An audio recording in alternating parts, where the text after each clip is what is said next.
D'aborder peut-être en quelques mots un essai de définition de ce qu'est l'ésotérisme.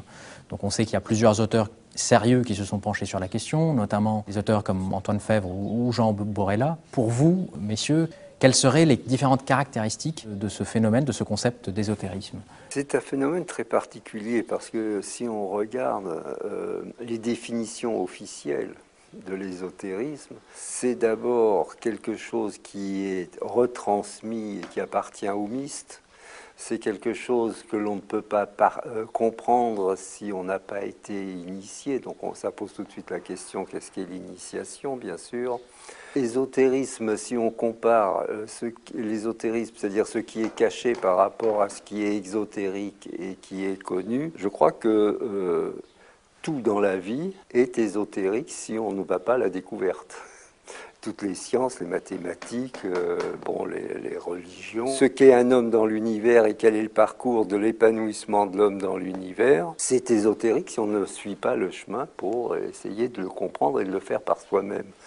Alors, j'aurais tendance à dire, oui, la maçonnerie est ésotérique, mais faut-il être initié? Sûrement pas, parce que c'est la vie qui est initiatique. Et donc, on peut aborder l'initiation en dehors, la compréhension de la vie en dehors de tout chemin initiatique. Mais pour nous-mêmes qui avons besoin d'une béquille, évidemment, on a une structure par une voie initiatique. Alors, oui.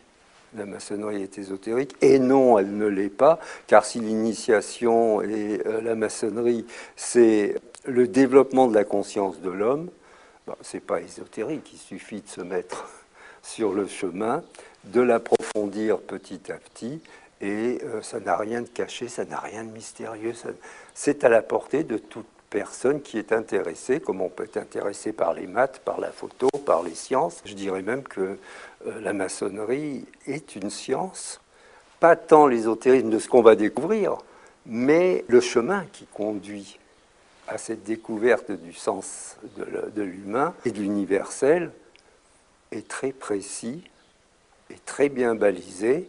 Et c'est un peu comme on commence par apprendre les chiffres, puis l'algèbre, puis les intégrales. Il y a un cheminement et une progression. Et dans ce sens, ça devient plus mystérieux, ça devient quelque chose de vivant.